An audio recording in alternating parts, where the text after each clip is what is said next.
I'm Sarah. And I'm Becky. And welcome to Bickering Book Reviews. Today we're talking about Hot Dog Girl by Jennifer Dugan. We were actually recommended this book in a comment on one of our videos, so here we are following along. I read most of it. I listened to a little bit of it. Did you mainly listen to this or what? I only listened to it off of Overdrive. The reader was good. I wonder if that would make a difference, though, like between your thoughts on it. Anyway, this book is about Lou, who every summer has grown up in this amusement park amusement park, right? Amusement parks have people dressed up as characters and roller coasters. I'm thinking like Disney World, but like amusement parks include Disney World. Whatever. I'm like tangenting right now. She works in an amusement park. She grew up there, so she wants to spend her summers there. So now she's spending her summer there again this year. Last year she had to dress up as the hot dog costume. She's hoping that she doesn't have to do that this year, but turns out she does. And she also finds out that the owner of this Magic Castle Playland is closing it down at the end of the summer, and she is desperate to stop that. She wants to keep it open, so she's going to try to figure out a way to get the funding to keep it alive and well. And at this Magic Castle Playland, she works with her best friend Celie, and she has a super crush on diving pirate Nick. But Nick has a girlfriend named Jessa, who is the park's Cinderella or princess character. And Lou is scheming to figure out a way to get Nick away from Jessa and date him. And she's bisexual. Her best friend just broke up with her girlfriend.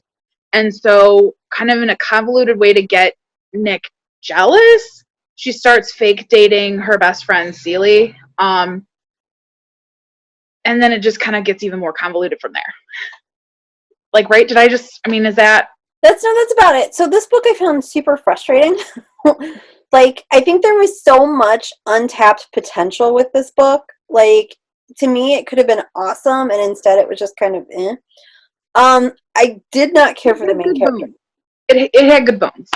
See, and you found it funny. I didn't find any part of it funny. And I did find it funny. And the thing is, like, as we're talking about it, I am kind of reflecting further on it. But as I was reading it, I was enjoying it. Like, I was getting through it really quickly. But I think if you really stop to think about it, you realize kind of where the holes are. Right. And maybe it's because I listened to it. So I listened to it like an hour and a half chunks. So I did listen to I think it took me like 2 days to get through it. I did not care at all for the main character. Yeah, she was extremely selfish, and I think her growth kind of stopped and stalled throughout. There was no growth. I feel like it took way too long to introduce the fact that she was bisexual.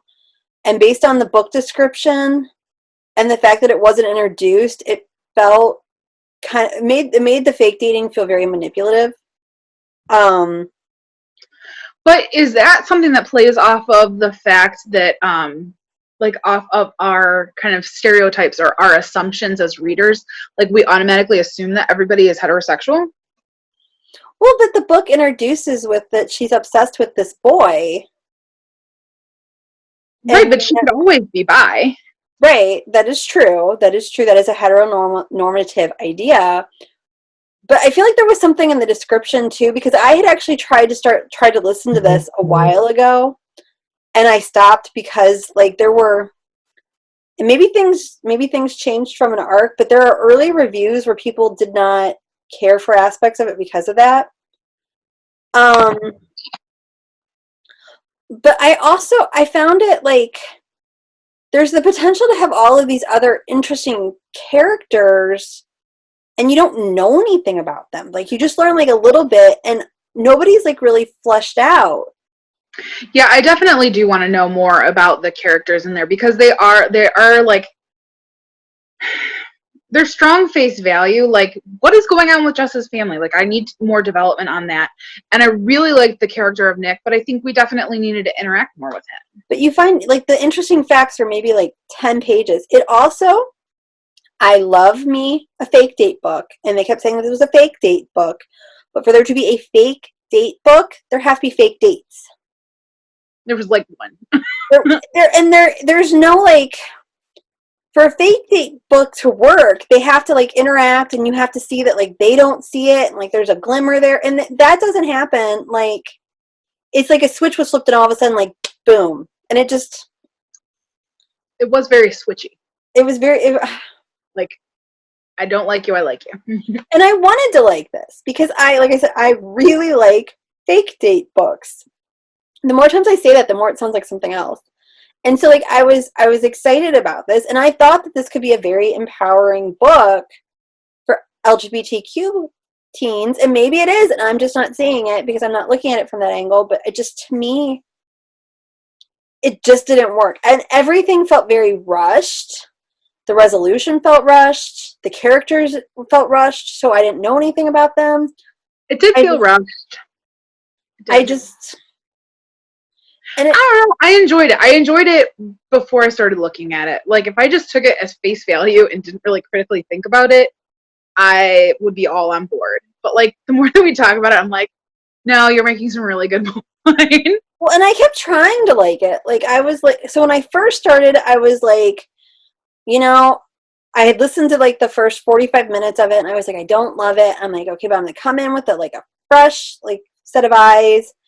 And I kept listening to it, waiting for stuff to happen, and nothing happened. And I kept waiting for like redemption and delay, and maybe that makes it more real, maybe because not everybody's likable. But if I'm going to give you 8 hours of my life, I want a likable main character. That's fair. All right, I think we probably are at the point where we need to rate it. So our rating scale goes from 5 unicorns down to 2 unicorns. If we don't like it, it doesn't get a horn and is therefore a horse. I'm afraid to ask, but where are you? I will say, when I entered my rating in Goodreads, I was like, maybe Sarah will convince me differently. I'm at a 2. It was okay. I'm at a 3. I think there was room for more development, but I think it was enjoyable enough that I was able to kind of speed through it. Like, I'll put it on display if a kids come in and ask for fake date books, and it would be one that I would show them. I mean, it definitely has a cover and a concept that quickly pulls you in.